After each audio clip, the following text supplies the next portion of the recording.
Ladies and gentlemen, boys and girls, welcome back to the Sporting160EN podcast. We're on episode 127.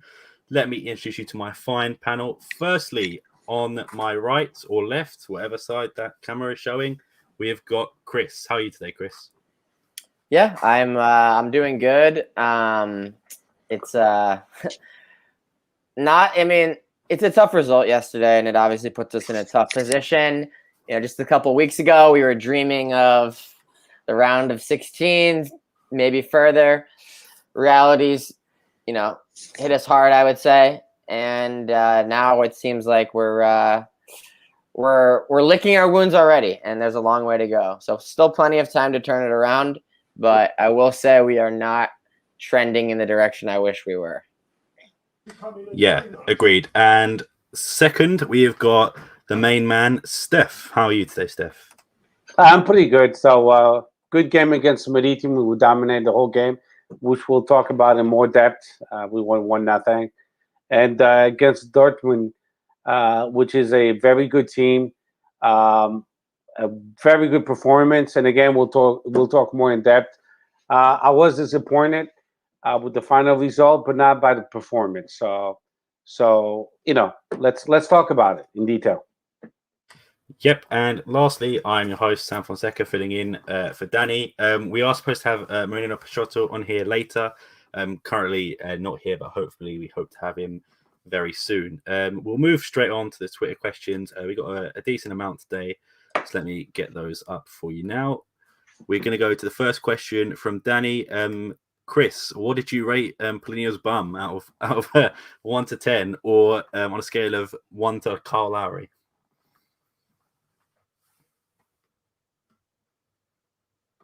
Yeah, it's tough to tell if he's actually got, a fat ass or if it's just, he's just wearing really flattering underwear. I think 7's fair. It's definitely above average. Steph, do you have any further thoughts to this question? I'll give him a 10. I mean, that's a beautiful butt. I gotta tell you. I mean, I never thought we'd have that conversation on here, but the more you know. We'll go to the next question, which is Richard Neves. When should we hit the panic button? Chris, I'll leave that one to you. When do we hit the panic button? I mean, I think we could have hit it last week, to be honest. If you want to hit it this week, it's fine. But yeah, I mean, the squad has holes that need to be filled. I don't know if they will be filled. Don't know if are we going to be sellers at the deadline and offloading Palhinha, maybe one other player in January. We're just going to take third, rolling over. I don't know. But yeah, definitely panic. A good amount, I would say. Yeah. I'll go to the next question and give that to Steph. We've got 2 matches against Besiktas. If we've got the 6 points, it's logical to say that Sporting could advance to the group stage. What do you prefer to reach the last 16 of UCL, move to the Europa League for a decent run? Steph, what are your thoughts on those questions? It's a trick question, but it's a good one. And Abdullah always comes up with excellent questions. Of course, the Champions League would be the round of 16 would be better. It's more prestige, and you never know what can happen. It's 2 games, 1 home, 1 away, and you never know what can happen. I think the best Sporting has done. I don't think I know we best ever done in the Champions League was the quarterfinals. So I would like to reach the semifinals. I don't know if it will be this year, and we'll talk about more about it in depth in a little while. But for this question, the 16th of the Champions League. Yeah, Chris, don't know if you have anything to add on that one. I agree, but I think for that to happen, we're going to have to probably take maximum points in our remaining 4 games. And I don't know how likely that is, especially going to Amsterdam. I mean, Ajax is on an absolute tear right now. I say we focus on Besiktas and see where we are after 2 straight games against them. and then we will be much more able to realistically evaluate what our aspirations are from this group. Yeah, agreed. Another one from Abdallah. Steph, I'll give this one to you as well. Since winning the league title, the 3-4-3 is clearly not working in the Champions League, and Paulinho is suffering to cover the field. Do you agree that we should play 4-3-3 with Braganza in the middle? Steph, do you think we should play that formation, or do you have another formation in mind, or what are your sort of tactical vision regarding Sporting at the moment? I mean, the 3-4-3, it could be high, low, high, medium, or low. So a 3-4-3 itself, it's a little bit different on how the Ruben Amorim wants it to be. So it depends who you're playing against. You could play a 3-4-3, and it could be a little bit more defensive than offensive, depending on the pressure that you want to apply. If you want to apply a high block, a medium block, or low block. So I'm not against the 4-3-3. I think it should be a plan B. But I don't know if Ruben Amorim will go with that. Ruben Amorim sticks to his ideas, and I think the 3-4-3 it'll be what we'll see most of the time. Yeah, fair enough. Let's go on to the next question. Anthony Menez, Chris, this one's for you. We all know you love Jovan. Jovan's back in a slump, and Nuno Santos' finishing has been terrible lately. If you're Amorim, do you let Santos work through this, or is it something to batter in the 11? Or Chris, do you have anyone else you'd like to see on the wing on the next 11? You're still muted, by the way. I mean, I think that Nuno Santos' finishing specifically has definitely left a lot to be desired, and I'm not sure if it's like multiplied by the fact that like it seems like the best chances have always fallen to him the past, like at least in the last 2 league games, not so much the Dortmund game, but definitely in the last 2 league games. It's just like he's had like 8 chances to finish in the last 2 games. I don't know if that's mostly just coincidence, but I've liked Nuno Santos in the league games. You know, I thought he's put himself in good positions. He's, delivered some decent balls. I don't have really any complaints about Nuno Santos, except it would be nice to see him put one of these. I mean, it's not like he's had like tap-ins and he skied them. He's still had a little bit to do, but it's unfortunate he hasn't been able to convert any of them. Yeah, definitely. Chris, I'm going to give this one to you because I've seen a question that is definitely tailored to Steph more on the next one. What are your thoughts on Matheus Reis's performance yesterday? Given how much hate we've given him, he was actually decent. I just want to butt in and say I thought he was decent as well, but carry on. Yeah, I thought he was definitely decent defensively. He wasn't like a liability. They weren't just like steamrolling down the left side. But the one part of his game that obviously still leaves a lot to be desired is he really doesn't offer much offensive threat. He like would just like try to dribble through like multiple people and just lose it by the third person. He doesn't really seem like a guy who's bombing up the field, getting crosses in the same way that Vinagre and Porto are. Obviously, Vinagre's been shit as well, but that is one part of his game that is like, I guess like you can still see it that he has like offensive threat and like whipping them in with his left foot. Race, I guess, yeah. If Race offers no offensive threat and he's a defensive liability, then he's just a 0 out there. But since he had his defensive assignment sorted out and wasn't a liability, it kind of just made his nothing on offense more tolerable. So yeah, I mean it's like a fine stand-in piece for like league games for sure, but in Champions League, I don't know. Especially if it's Champions League game that we're looking to win, I don't know how useful he's going to be. And I still think I used to think that he was better at left back or at center back than wing back. After seeing the both, this is probably his best game at wing back. But if he's going to be that like solid defensively, then maybe over Neto or something like that. If he's going to be solid defensively, now he doesn't have to worry about, bombing forward as much because like obviously our formation asks a lot of the outside backs, the wing backs. So maybe he is more suited for the center back role. I think I'm willing to probably reconsider that now after seeing this Dortmund game. But yeah, overall, he was fine. Yeah. Next question, Stefan, the final question for now goes to you. Nuno Gabriel asks, I know we have to defend our players, but how hard is it becoming to defend Paulinho? He's missed a number of plays where he should have shot and passed instead and did the opposite. We need to start scoring. We need his scoring ASAP. Steph, how hard is it to defend Paulinho? And do you still defend Paulinho, or are you done with him? That's a tough question because I've been defending Paulinho like crazy, and we paid 60 million for him, and it's a chunk of money.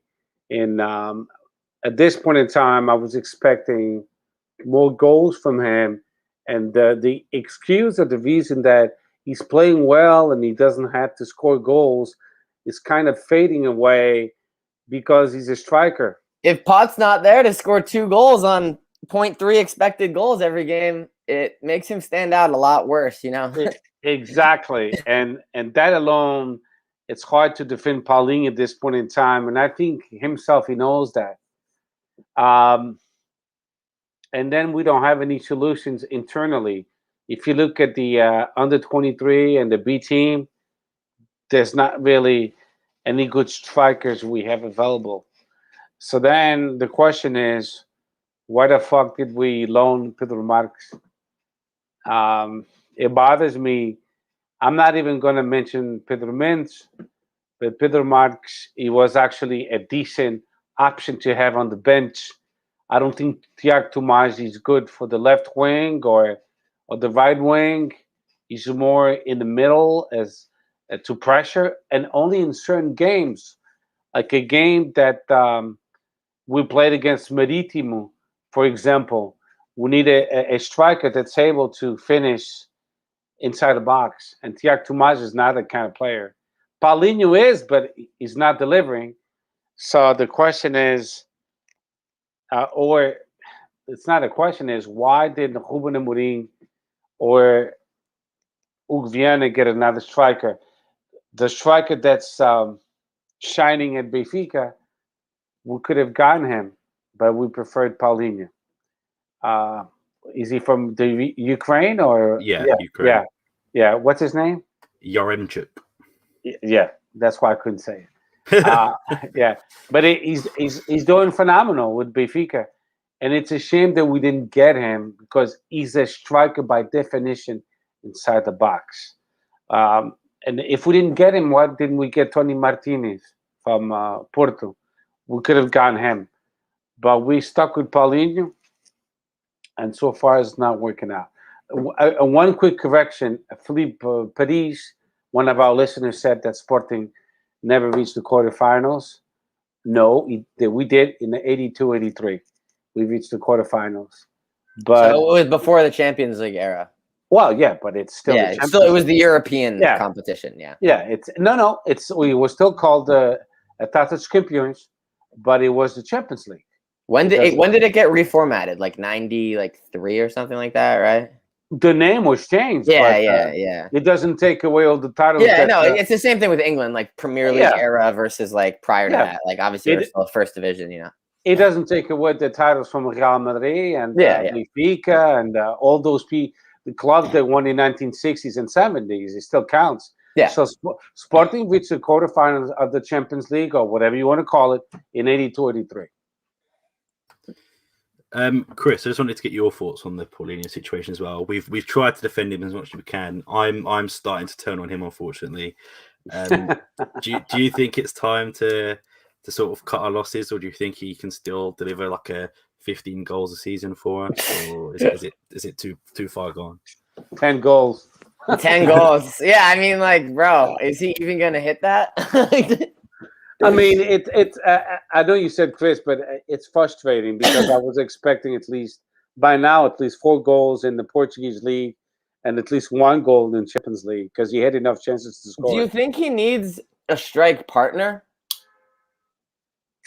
Or maybe he needs to be the strike partner.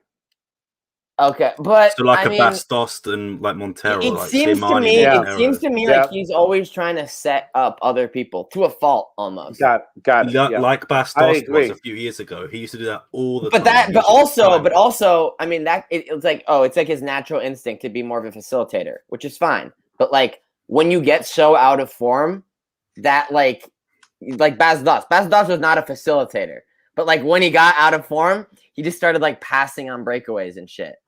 That perfect cross in like the 80th minute, right to Paulinho's head. He tries to head it backwards as a pass, doesn't even get the pass right. Like we haven't had it. Like that was probably like our best chance of the second half, and I mean that's just not good enough. Like if you're gonna try to head the pass, bro, it still needs to set him up. Like either head to goal or get the pass right, but he got neither right. He's just so out of form. But it's like there's no one else. I mean, Emoni eventually is going to have to put Thiago Tomas in, and it's like we used him a lot as this like the center forward in this formation last year and won plenty of games. So like this is not the worst thing in the world. But Thiago Tomas is not in any sort of good form either. I mean, I didn't think he played well yesterday. Obviously, He played well. he's not had the opportunities this season, but from a couple cameos, I mean, he's been average at best.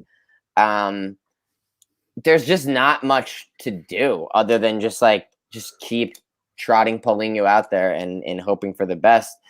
Eventually he's gonna get tired, right? Because it's just the games are adding up. He is running. It is 90 minutes a lot of the time, but I mean, yeah, it's really impossible to defend it at this point. Like even if he does enough to be like satisfactory to us, like in that moment, like, oh, he had like a nice pass and we beat Estoril because he assisted. Like that's fine, but like he's supposed to be like our talisman, our record signing. Like he does something good every now and again, and then we clip it is not like good enough. Which it seems like that's the best case scenario is he becomes like a guy that does something occasionally. And like I'm sure we would take that at this point. But like at the end of the day, like it seems like the best case scenario for him is still nowhere going to be near like what it needed to be to justify signing and the amount paid, etc. Mm-hmm. I had another question to both of you.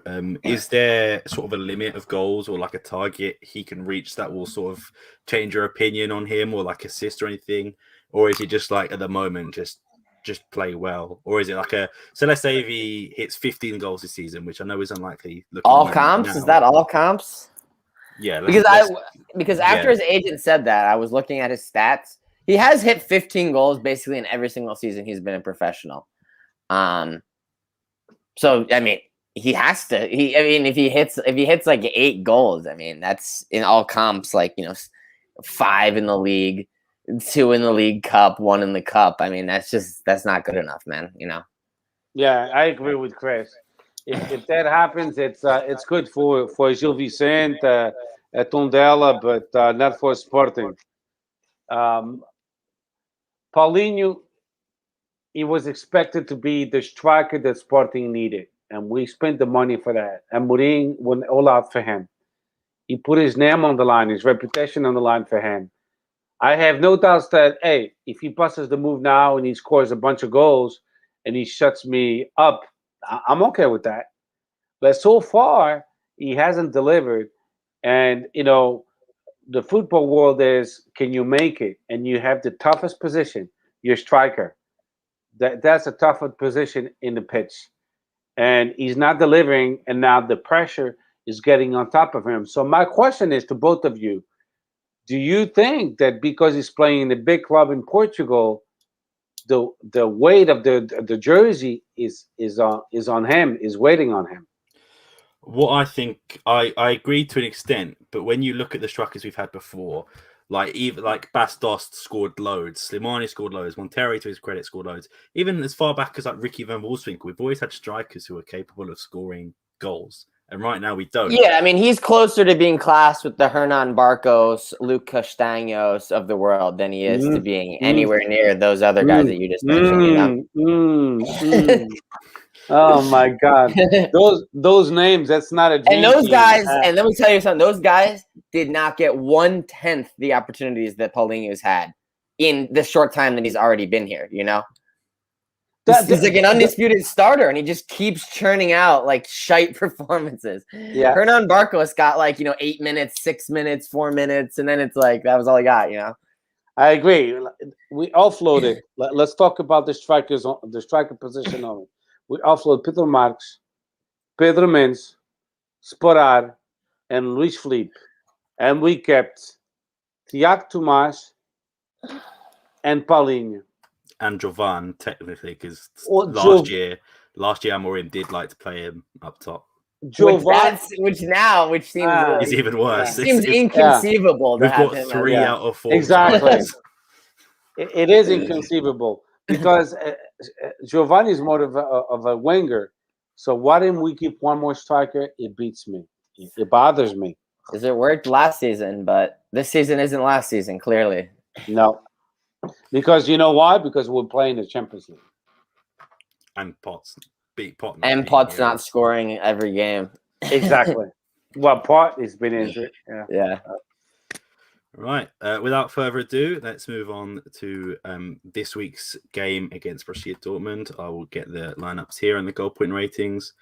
Our teams consist of Adan, Vidal, Coates, Neto, Pedro Porro, Matheus Rice, Choose Nund, Palhinha, Sarabia, Thiago Tomás, and Paulinho against Dortmund, with the likes of Rafael Guerrero, Hummels, Thomas Meunier, Marco Reus, Witsel, who's known to us from being an ex-Benfica player, Dortmund has Daniel Mallet and Jude Bellingham. Steph, I'm going to pass it to you. Dortmund, obviously, without Haaland. But what do you think of the entire game? What stood out to you? Who stood out to you? Just let us know your thoughts. Well, I know Sporting is.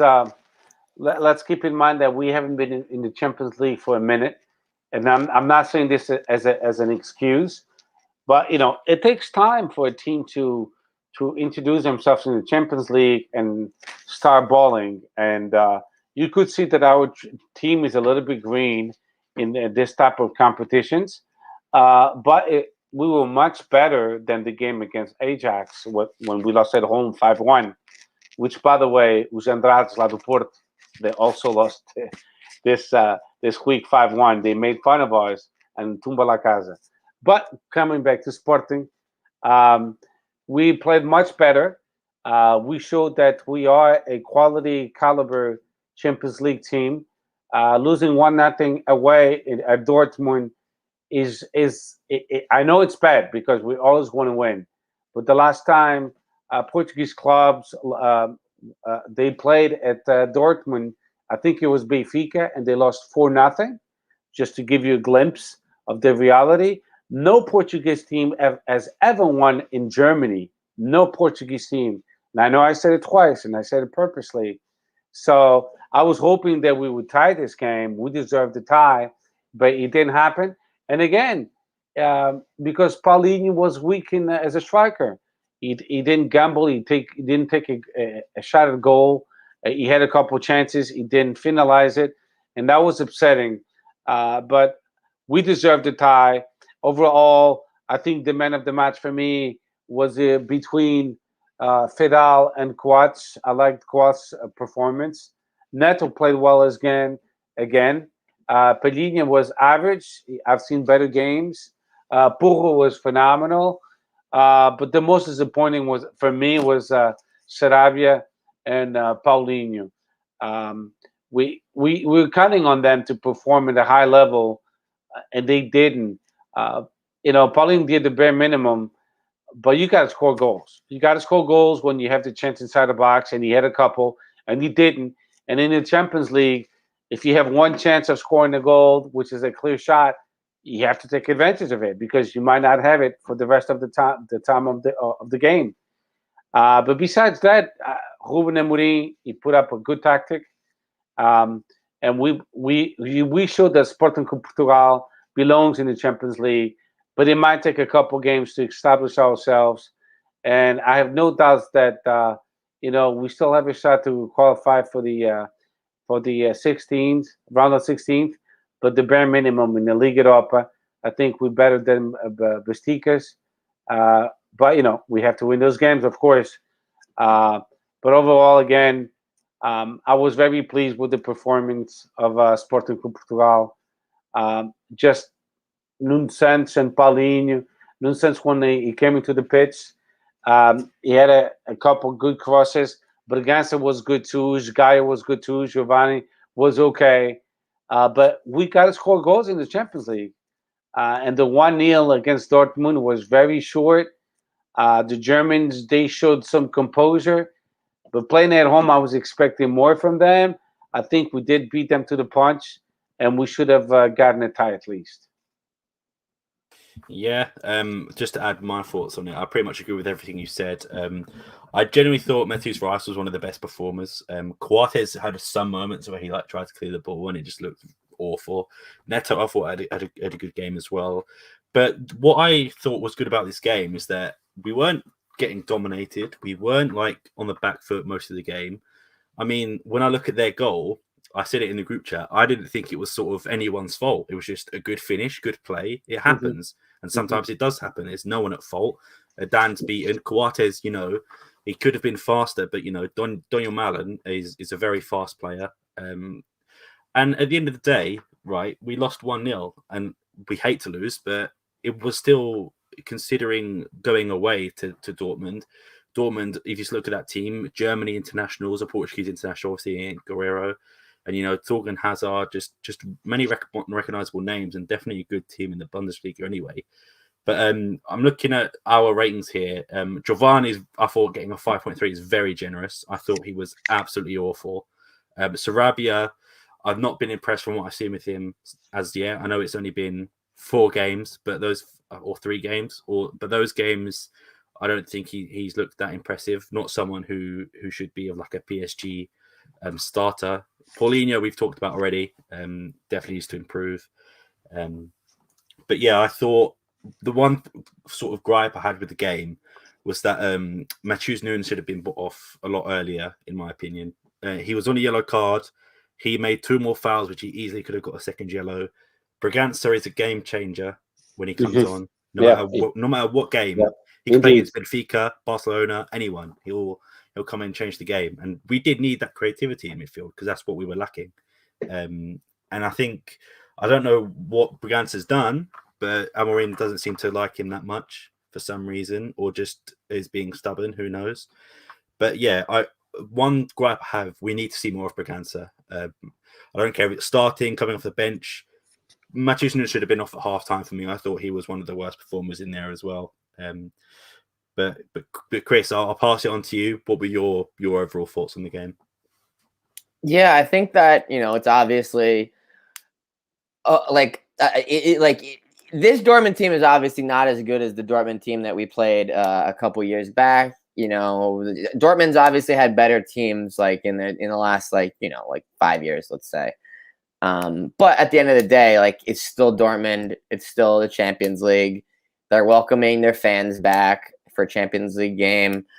So it's no easy ask, under any circumstances. But we didn't get rolled at all. But I feel like the reason we didn't get rolled is at the end of the day, this isn't the greatest Dortmund team. We hung in there, but we just didn't have enough going forward. I the gap, even despite Dortmund not being the best Dortmund team that they've had recently, it still felt like that we were clearly inferior to them, clearly looking to play off the break, clearly trying to soak up pressure and survive, which I guess is natural because we're the visitors.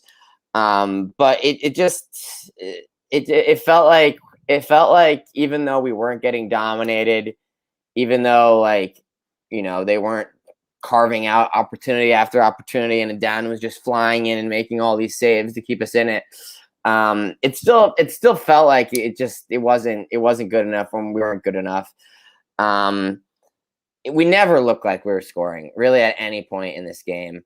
There wasn't enough chances created. Our talisman was not. It doesn't exactly inspire confidence in anybody.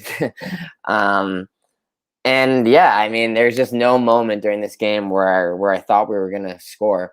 Obviously, when Bragança comes on and as Gaio and Tabata during that triple change in like the 82nd minute, from that moment on, we had like 10 minutes of like a bit more pressure. How much is that is like Bragança changing the game? How much is that Dortmund just kind of dropping their lines and trying to just get the 1-0 result? It's probably a little bit of both. I guess I would have liked to see those changes earlier because those players did alter the game. But yeah, it's just it feels like other people need to step, like if we're gonna score, it's gonna have to be a Palinha banger or an uncharacteristic Mateus Nunes run or Porro hits a banger from outside the 18. Like it feels like it's just scoring is such a burden, and it will take so much. Like it feels like there's no simple goals with this team. That I think it's going to be a hard out against anyone. We've had a tough time against Estoril, Maritimo, Dortmund. I mean, we've had an equally hard time against Estoril as we have against Dortmund, basically, for different reasons. But I mean, we couldn't score against either of them, and it's just going to be a problem that keeps reoccurring. The goals are going to have to come from somewhere, and so far, there really isn't anyone who's stepped up to kind of take those responsibilities on. And yeah, it needs to be said that Sarabia has had maybe 20 good minutes for Sporting. It's still early. And it's only been a couple games, I guess. But it is at the point where it's like he has been here for a month. He has played like 4 games now. He had like a good 20-minute stretch in the first half against Estoril, but that was about it. He was a complete zero in this game. He just lost the ball every single time he got it, tried to dribble too much. And then at the point with a lone player like that, it's like the lone player is just underperforming. There's no reason to play them, right? There's no option to buy. You might as well stick one of your own guys in there and develop them because you're not gaining anything with that. Obviously, we're not there yet, but it's trending in that direction. Yeah. I just wanted to ask both of you a question regarding the starting 11. So obviously, Vinagre was dropped for Baptiste Rice and Nuno Santos was dropped for Thiago Tomas. Do you think Aurélien went in with the correct lineup, or for me personally, Vinagre had to be dropped, I think. But I don't know. I wasn't sure about Nuno Santos or even for Thiago Tomas. Do we put Tabata in there, Jovan? What did you guys think? Steph, I'll start off with you. I get Thiago Tomas because he's more aggressive and pressure-wise. So the three, Sarabia, Paulinho, and Thiago Tomas, were clearly given orders to pressure up top. And did it work? It did. I think it did. Like Chris or you said, the goal that we conceded was a very weak goal, a good finish because it was on the top of the box, and it was one of those goals that you hardly see. But we could have scored and we could have tied the game. But I agree with you. Vinagre had to be dropped because I think he lacks of confidence. And in the Champions League, it's all about confidence. We lost against Ajax because we made too many mistakes in defense. That's why we lost. And at the beginning of the game, we were losing 2-0 right away. And we still made some mistakes against Dortmund. Fidal made a couple mistakes that could have cost us, the game from the get-go. But we kind of redeemed ourselves, and we didn't concede the goals in that early stage of the game. We're talking about a fucking defeat, which I hated, because I think we should always play to win the game. But it gives me that funny feeling in my stomach that we could have gotten away with at least a tie if we had a good striker up ahead. And if we had like 10% better personnel, we could have maybe even won this game. I mean, it makes you realize that how much part Pedro Gonçalves is important.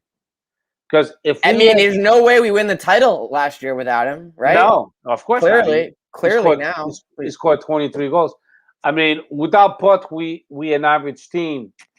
And we've been winning games in a very hard fashion against Maritimo and Studio. It was like miracles. And against Dortmund, if we had Pedro Gonçalves, I have no doubt we would have tied the game. And I think Pedro Gonçalves with Sarabia would be a deadly combination. I would love to see those two together, because let's keep in mind, Sarabia's just got into our team. Didn't even get any practice time. He just been playing, and that's it. And he's not a striker. Sarabia is not a striker. But if he plays with Pot, I think we might see some magic. So let's wait and see those two together. And I think we might see what we want to see. But I think Paulinho is not the answer. I'm still going to go back, and I think we fucked up by buying Paulinho. I really think so. I would love him to prove me wrong. If he proves me wrong, I'm going to shut the fuck up for the rest of the year.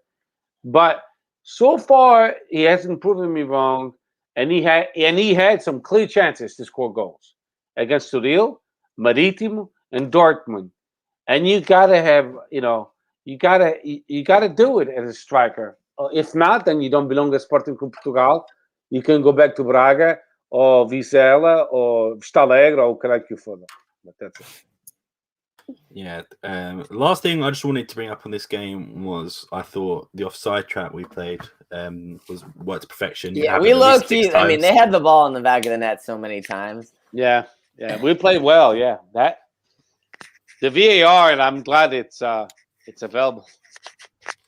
Yeah, some of them were ridiculous offside, or like Royce was like so far off on one of those. A lot of them, like, they score and you think, oh shit, it's gone in, like, because you're just watching the game, you're not really looking for offside, and then you see how well it was obviously something they've worked on, because it was literally all five of the defenders at one time pushing up, and worked to perfection. So lastly, just your boys man of the match, I think, not even joking, I think Matheus Reis defensively, I'm gonna have to give it to him. I just think I hate on the guy, and I do, but defensively he was good, impeccable, great even. Yeah. So yeah, I'm gonna go with Matheus Reis. Steph, man of the match. Now I'm gonna go to Matheus Reis as well, because we all together have been putting him down, game after game after game, and what a performance by Matheus Reis. And the one thing I'm gonna make you guys realize is something you haven't thought about is Ugarte. Ugarte, I think he played 2 minutes or something like that for Sport. I wouldn't be surprised if Ruben Amorim doesn't test him as a center back, because he played for Uruguay as a center back, and since we're so weak in that position with the injury of Inácio, I think we might see him as a center back, because Pedrinho is playing phenomenal. So I don't see Ugarte stealing his spot. So why not test him as a center back? Yeah. He plays for the national team. Why not? Yeah, definitely. Chris, are you going to make it 3 for 3, or are you going to choose a different man of the match? I'm going to give it to Bragança. 10 minutes of Bragança. He created more offense than we did in the previous 80 minutes. So yeah, that left foot. He's got a great left foot. Yeah, I can't even argue with that. He was incredible. Let's go. Unless any of you have anything else to say on that Dortmund game, we can go into the Maritimo one. I mean, I guess the thing that needs to be said about Vinagre, which we've talked about before, how he has like a games played related mandatory purchase option. There comes to a certain point where, like, let's just send it back to Wolves, because for that price and for what I've seen, it's absurd. It's blasphemy. 10 million. I mean, 10 million for 50%. Like, that player is not worth 20 million. That player is worth like 2 million. I don't know what the rules are on sending a loan player back. Well, we didn't have to send him back, but just like permanently exile him. Like, he should be not, like, unless he drastically improves there should be no way he gets anywhere near like 20, 25 games, and that gets like close, because there's no reason. I'd rather see Flavio Nazinho or Mateus Reis or as Gallo on the wrong side. Like, there's no reason that guy should be getting minutes if he's going to be, that much of a liability. And potentially with that, if he had an option to buy for $2 million, like it doesn't matter. But the option is so absurd that it just makes it like there's just no reason to be involved with that, Yeah, I mean, I agree. I even think maybe Nuno Santos on that left wing back. Like we seen it tested a few times. Like in the league games, that works because there's less defensive work that needs to be done. But against like Dortmund, there's no way Nuno Santos can play wing back. But against like Estoril or whatever, if we're just going forward, like it's fine, I think. Have we got the newest Sportingista down there, Steph? Can you introduce us, Steph? Go on. That's Maya. She's Hello. a beagle. Hello, Maya. Look. Hi. That was good. I enjoyed that. Thank you, Steph. Good cameo. She used to be a customs dog, so I adopted her. She's 12 years old now. Damn, can she sniff like bombs and shit?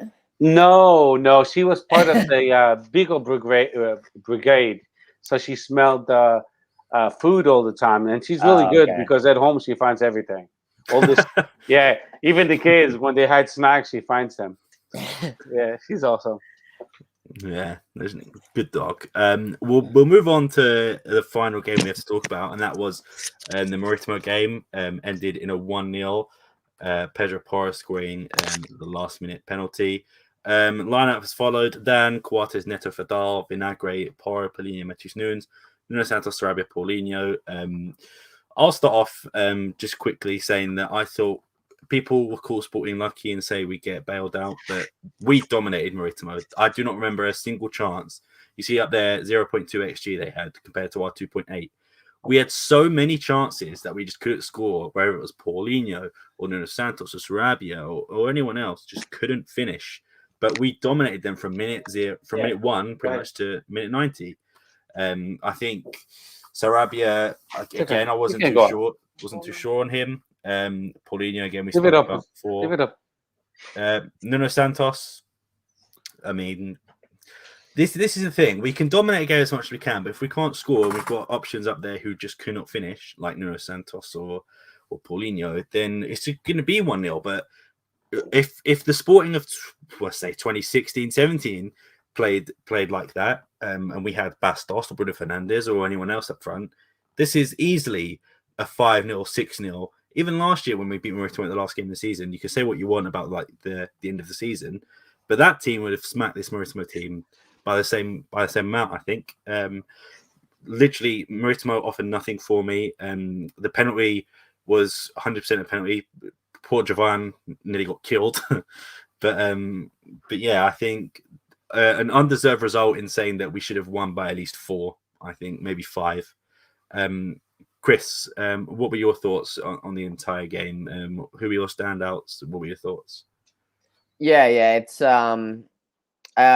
I guess it's similar to the it's more similar to the Estoril game in the way that like it worked out in the end, but I definitely think that we played better overall in this game than we did against Estoril. Definitely created more chances. Yeah, we just need to finish. Nuno Santos had again like 3 great chances. Paulinho had a couple. I'm trying to think of the other chances. Porro hit the inside of the post. Yeah, I mean, basically the whole time I was thinking this game as it got closer and closer to the end is that 2020-2021 Sporting finds a way to win this game in the last 10 minutes. And teams that are champions find a way to win this game, because this game is going to happen like 7 more times this season where we're dominating, but it's still 0-0 down the stretch and we need to find a goal. And we're fortunate that it worked out. Big credit to Coates, because Coates was actually the one who flicked that header on because he was playing in like an advanced role in like the 93rd minute. So again, like Coates helping us out offensively. We're we're too thin at the back to start him up top, I think, but it's an option, I guess. But yeah, I mean, it was an incredibly frustrating game. So many chances. Let it go down to all the way to the end. They were anti-Jogu. They were like one shot boys, and it was like in the 12th minute. They had absolutely nothing going forward. That's why it kind of worked out, because I think Nuno Santos was playing wing back in this game for a little bit. And like they just had nothing going forward. So like Nuno Santos' defensive responsibilities were not like so drastic. But yeah, I mean, needed to get a result. What would we have been 7 points behind Benfica if we tied this game? Yeah. That's within 6 games to be 7 points off the title. That's not good enough. I mean, it's still all right. I mean, we're still 2 games behind with 4 points, but like we can't be losing them that much this early. And yeah, needed to find a win, and to our credit, got it done. Shout out to whoever stood in net though for the Maritimo penalty kick. Clearly watched Porro's PK against Estoril. It was Edgar Costa in goal. Okay, yeah, he clearly watched Porro's PK against Estoril, knew exactly where he was going. Just didn't have the mechanics, and like he didn't know how to like dive properly, but like he knew exactly where he's going. Porro, and it's a message to Porro, if he's going to be the PK shooter, he needs another spot that he can put it, because he gets a third PK. I don't think he can try to go top left again, or he could try to do they definitely think I'm not going top left, so I'll just go top left again. The double psychology thing. But yeah, I mean, shout out Porro, stepped up. Team got the result, but it still leaves a lot to be desired, and a lot of the problems that were involved in this game carried over to the Dortmund game, which is just inability to score. And this one was more troubling in the sense that like Sporting turned results last season with very limited chances, like efficiency. We won the title last season because we were incredibly efficient scorers. Mm-hmm. And 25 shots, like over 3 expected goals, like that is the definition of not efficient. So yeah, we'll see against Aruca this weekend, right? On the road. Team that's doing decently okay. Underperforming Sporting, having a tough time scoring Sporting. It'll be an interesting game for sure. Before I pass it on to Steph, sorry, Chris, I've just seen this comment. Can you confirm, do you play like Manish? I actually scored an absolute banger this weekend. Manish's goal against Holland in the Euro was better, but it was kind of similar to that. It was from the other side though. Yeah, a great comment by Paul. Sorry, Steph. What were your thoughts on the game in general? Did you think the penalty was stonewall? And just let me know what your thoughts were. I love the comment by Paul Ponte. I know you look like Manish. I got to. I agree with Paul. He still has like the similar hair to this day, right? I think I saw him on like Sport TV or one of the Canal 11 or something. Yep. And he's another player that was Sportingista all his life, and he played for Porto most of the time. He came back at the end when he couldn't run anymore. For Sporting, yeah, I know. Thank you for that. Yeah, against Maritimo, what else to say? I mean, Chris hit it right on the head of the nail. We dominated the whole game, but we don't have a Bas Dost. We don't have a Lietzen. We don't have a Jardel. We don't have a Manuel Fernandes. We don't have someone that can dissolve games.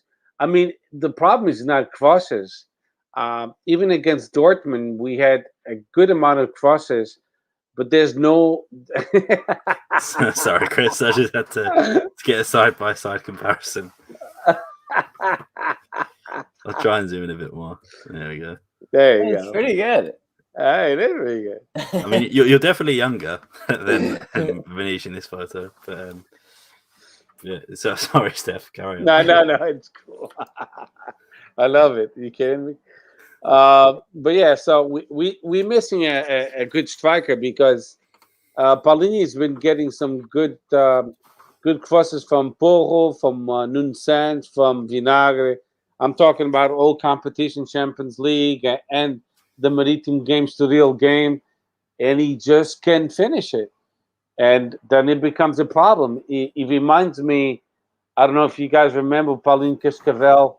He played for Guimarães, and then he was bought by Sporting.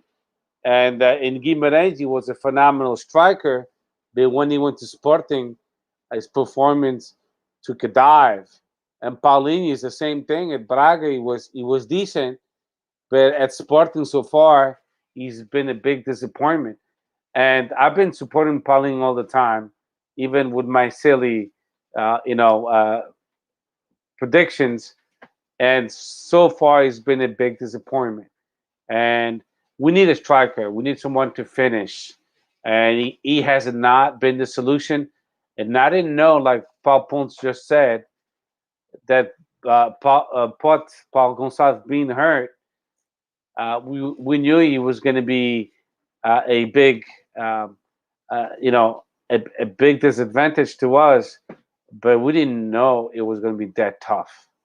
And it just shows that we depended so much on Pedro Gonçalves, and I'm very disappointed with Paulinho. I don't know. I think we should put the other Paulinho, Roupeiro. Maybe he'll do better. I mean, definitely Probably have a Western similar Carolina, result. Yeah, exactly. Just lastly on this game, Steph, your man of the match. I mean, the man of the match, without a doubt, is Puro. I mean, I know he's from Spain, but it looks like he was born and raised and as a Sportingista, and phenomenal performance up and down the corridor on the right wing. By far, he's the best lateral direito de Portugal, and we're lucky to have him. But I do miss. That's my man of the match, but I do miss Nunes Mendes now. Yeah, fair enough. Chris, who is your man of the match for this game? I'm gonna go with Coates. I thought he commanded defense well. Flawless performance defensively, and in the end helped set up the goal, or the play that would the pass that led to the PK. So the critical moment. So I'll give it to Coates. And I think Coates, we're gonna be using him more in a striker position in the future. Yeah, because every game is going to be 0-0, so we're going to need a goal in every game. Yeah, I'm going to give mine to Paulinho. I thought it was another great Paulinho game. Firm, long balls, always good, and I think it's just another performance we're so used to that gets sort of swept under the rug a bit. But I think on this occasion, we give it to Paulinho. And finally, on this game week, so to speak, I'll just get up the league table for now. Benfica sit in first place, with 21 points, not drawn or lost a single game. Porto in second, Sporting in third, Estoril fourth, Braga fifth. Looking at that league table, guys, what are your thoughts? Any reason to panic at the moment, or are we still able to catch Benfica, do you think? Steph, go ahead with that one. Yeah, I think no, we're still in very good shape. We played against Braga, we played against Famalicão, we played against Porto, and Benfica didn't play against none of those teams. So we're still in good shape. Even though I have to admit, Benfica is balling. They just don't look like they're gonna drop points anytime soon, no matter who they play. Yeah, they're playing well. I think the only time they'll lose points it's against us, Porto, or Braga. But never know. I mean, today they won against Barcelona, which is the weakest Barcelona in the last 200 years. But still they won. They won 3-0 at home against Barcelona. It's still a respectable, result, and they playing well. Jorge Jesus. In the second year, that's what his teams, they play well, and so far so good. Yeah, I agree. Chris, I'm not sure if you have anything to add on the current league table. Yeah, I mean, we just basically can't let the gap start to balloon more than it already is. Yeah, and that means Benfica's not. It doesn't basically that means Benfica's not driving points. So you need to basically win them all and to keep pace. Basically, I mean, the only. Do you guys agree with me? The only result that's disappointing, because we should have won against Porto, but tying against Porto is not drastic. It's just a tie in the Famalicão. on another day though, the last two games could have been draws too. And then what do we have? Yeah, We're right there with Braga. Then if that happens, and then it's a much different story. Yeah, exactly. For me, I think the most disappointing game was actually the Porto one, because against Famalicão, I thought we were just bad in general. We were just awful. Whereas in Porto, I thought we played well enough that we could have beaten them if Nuno Santos could score or finish his chances. I think that one annoyed me more just because the amount of chances we had, and literally, we deserve to lose the Famalicão game, to be honest. Yeah. Probably. But I'm talking about obligation. We should have won the game against Famalicão because it's obligated. Yeah. Against on paper, yes. Yeah, on paper, yeah. But no, I agree with both of you. Famalicão, we could have lost the game, and it wouldn't have been a shocker. Well, you look at Famalicão in the league table. Where are they? Dead right last. In the basement. Yeah. One of the 3 points is off us, unfortunately. Yeah, we gave them 33% of their points. Yeah, not in my basement. Next game is against Aroca, who sit in 15th. We sit in 3rd. Chris, what are your predictions for this game? Are we going to struggle again, or do you think it should be sort of easy pickings for us? I think it's tough to predict anything other than a continuation of like the same trend that we've been on. I think we'll squeak it out 1-0, with a goal from Nuno Santos finally. But yeah, it's gonna be more of the same as opposed to less of the same. I think. Steph, are you likely to agree? I'm gonna say 2-1 Sporting, and I'll say Nuno Santos and Paulinho. I know I'm being optimistic, but let me dream. Yeah, I'm gonna go 2-0. I think Sarabia is finally gonna get on the score sheet, and I think Pedro Porro with another penalty somehow make it 3 in a row, just so Benfica and Porto fans can cry a little bit more when that happens. But other than that, Chris, I believe you've got some loose ends sort of segment in the show where you just want to very much tie up some loose ends. If you've got any waiting, please feel free. Yeah, I mean, the only thing basically I look at when we upload our last podcast on Twitter, which was like September 22nd, and then I just scroll through all our tweets between then and now and just like take note of like things that happened basically in that time frame that we haven't talked about since the last pod. So since we recorded, we found out that obviously the Guimarães and Porto 15 million euro youth player swap happened. And then we found out that the Sporting deal that landed, I think his name is Marco Cruz. And we sent Rodrigo Fernandes the other direction, was the same type of deal where we each paid 4 million euros and then just basically swapped prospects. Basically the point of this is it like raises the player's value because it's like Rodrigo Fernandes is being signed for 4 million euros. So that naturally makes his like valuation go up. And then the valuation going up increases like the club's assets because like players, obviously that's an asset on the balance book.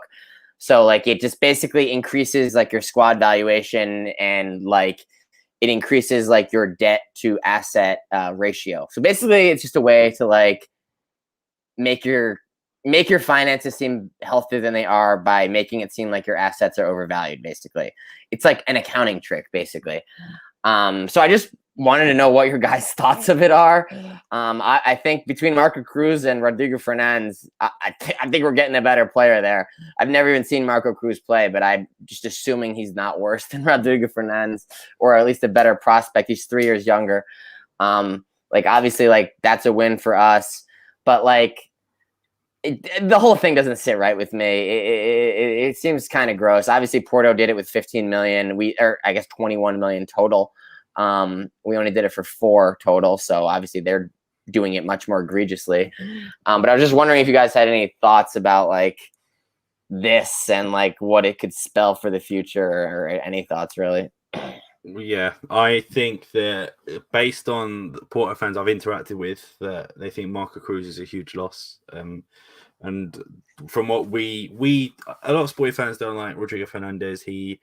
I think he called the fans out at one point, which I know fans can be sometimes annoying, but like he was still on the books. And I think he defended Rafael Leao or something. I really can't remember. It was like 2 or 3 years ago now.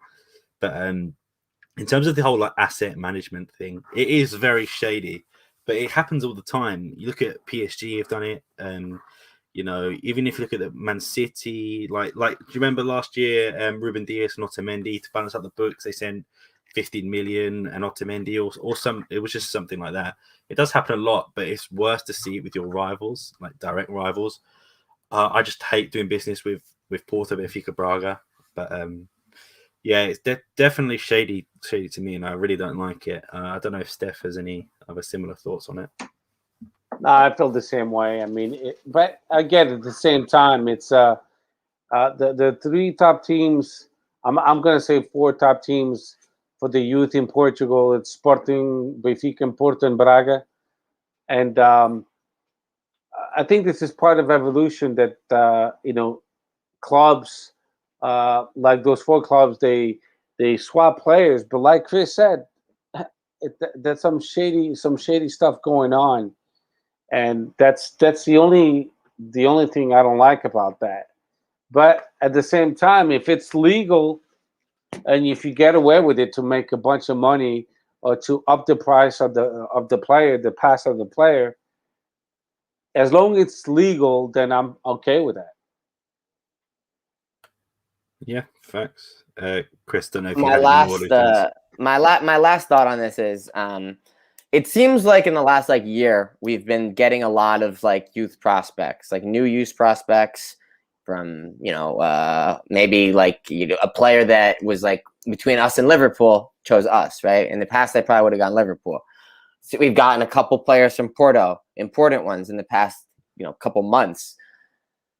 At first I thought like this is just because like we've got Amorim, and Amorim has demonstrated like he's gonna if you can play, like he'll play. He doesn't give a shit like how old you are, how experienced you are. Like he just wants quality players, and he'll give you your fair shake regardless. Do I think that that's untrue? No, I still think that that's true.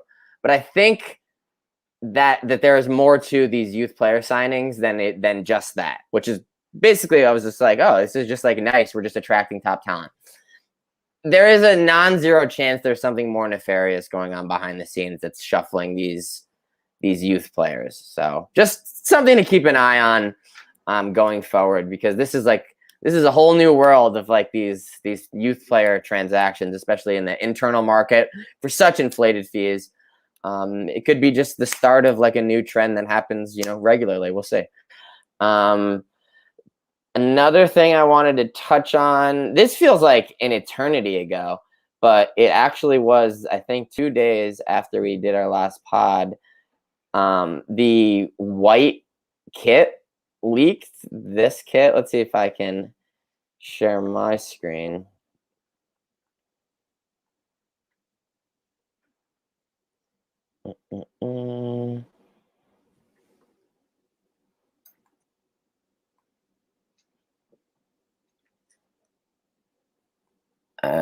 Actually, I don't know if I can.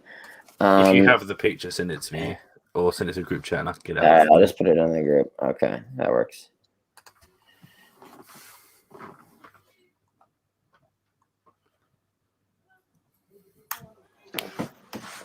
Okay, I put it in the group. I guess in the meantime, the only other thing I wanted to talk about was there's an AG tomorrow. It's in. I guess yeah, it's up. So I mean, what you guys have any thoughts on this? I mean, it's about as plain as it gets, right? A 5-year-old could design that. Literally, just stick the badge and the Nike tick and the sponsor. and just plain white. I don't know if there's any sort of like side or back to it, Mm-hmm. but like if there is, I mean, definitely better. But like just plain white, just Yeah. okay. It's okay. It is what it is, isn't it? I It's guess not good, it's not great.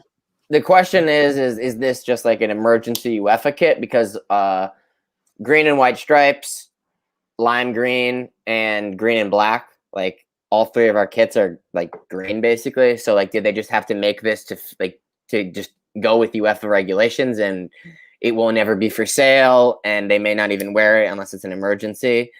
That could be the case.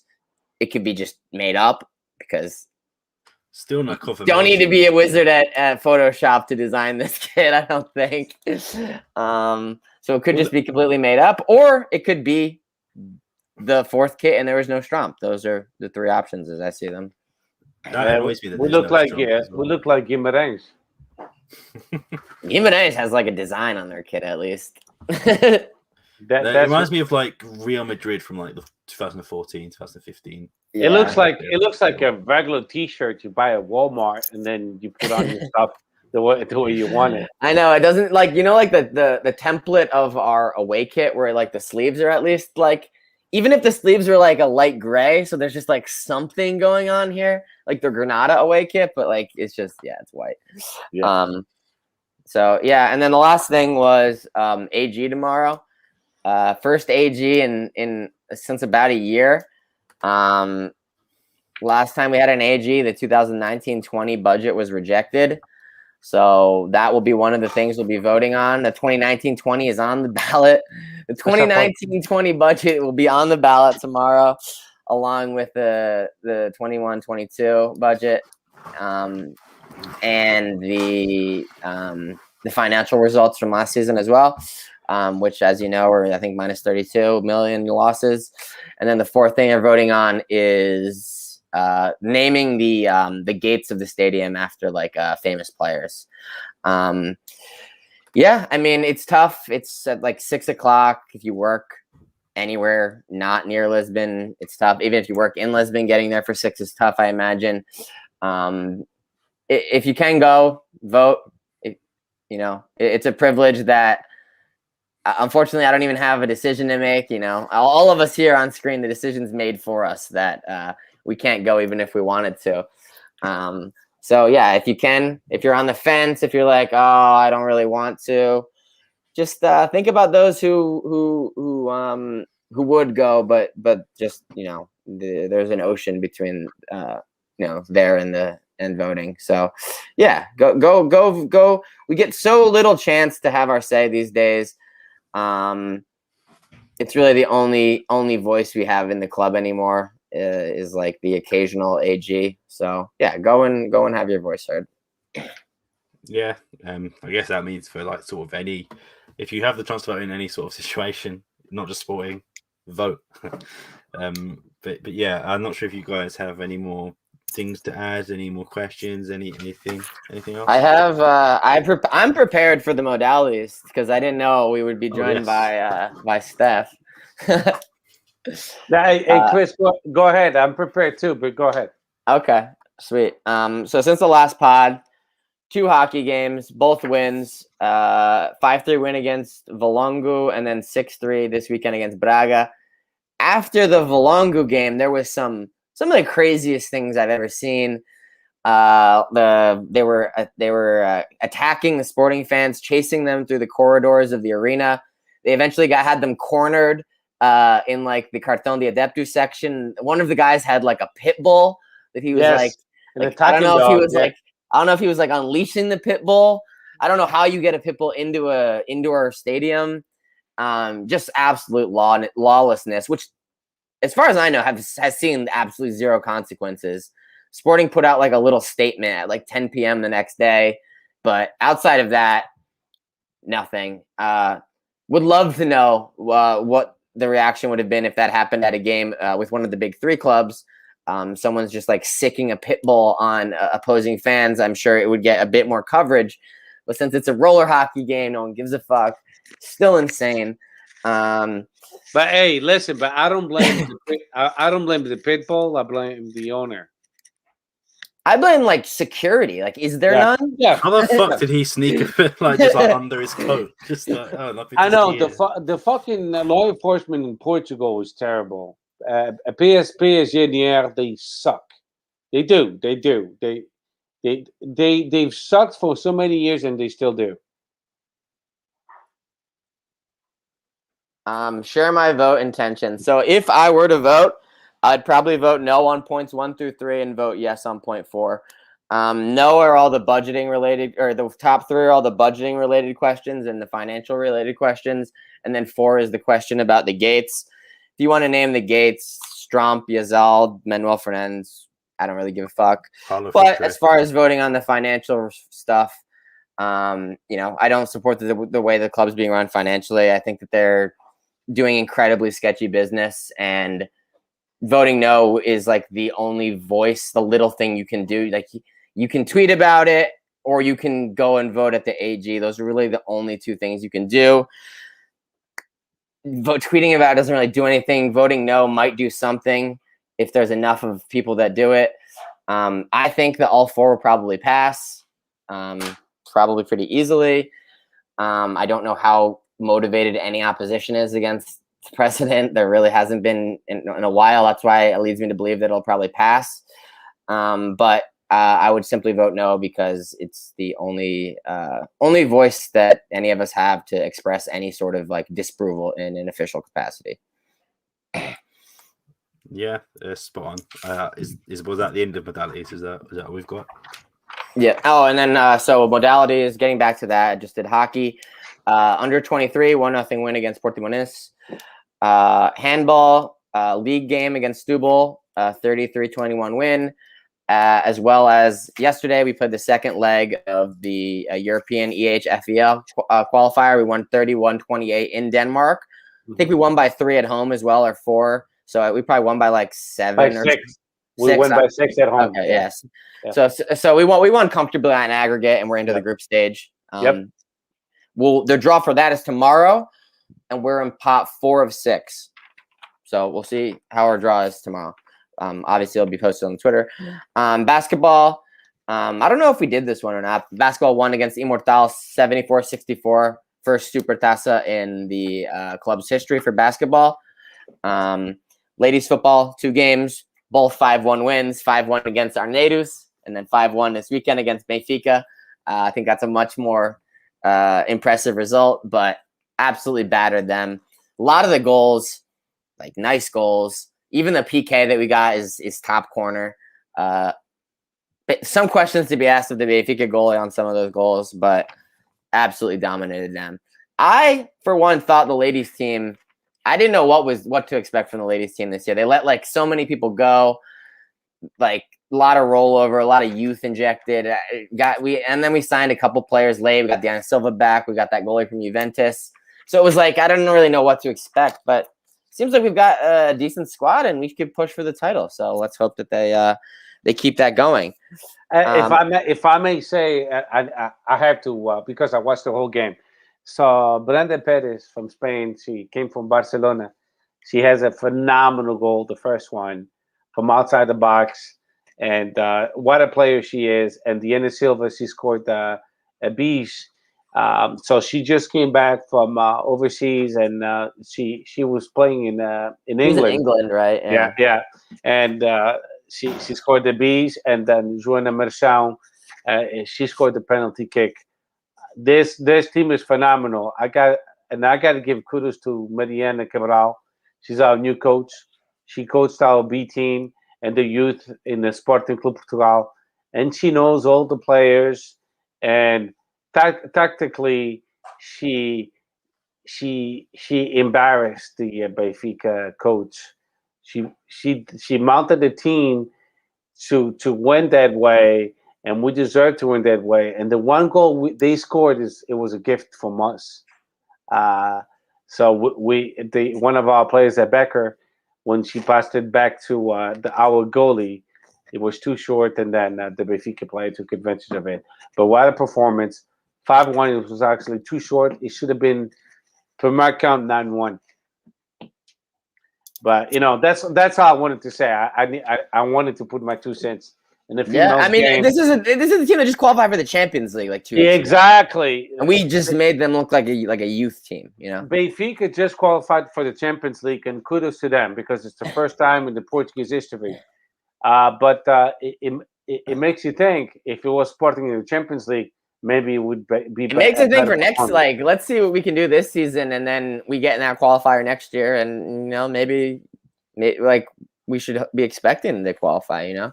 The only player I would love to see in our club in Benfica is Chloe, the Canadian. She's phenomenal. She is good. Moving on, we only have a couple more. Men's volleyball, Rasa Veda Cup winners, a win against Benfica and a win against Caldas. And then prior to the senior game yesterday, UEFA Youth League game against Dortmund, 0-0 draw. The group for the UEFA Youth League group is Ajax and Dortmund on 4, Sporting on 2, Besiktas on 0. So Sporting looking a bit better in their your UEFA Youth League group than in the senior group, but still sitting in third in both. Actually, I guess we're probably in fourth for the Champions League because our goal difference is not good. But regardless, still tied. 2 teams at 6, 2 teams at 0. So yeah. Cool. Thank you for that. That draws us to a close. Sorry, couldn't get Marino on here. Try message him and he's not replied. So just firstly, hope he's all right. We'll get him next time. Yeah. Next time. And just a couple more things.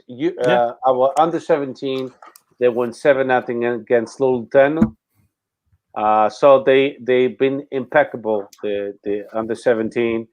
And last but not least, I know we don't talk much about it, but in gymnastics we won 2 silver medals and 1 bronze medal. And in goalball we won, I think it was 13-7 against a German team, which it's for the Champions League of goalball.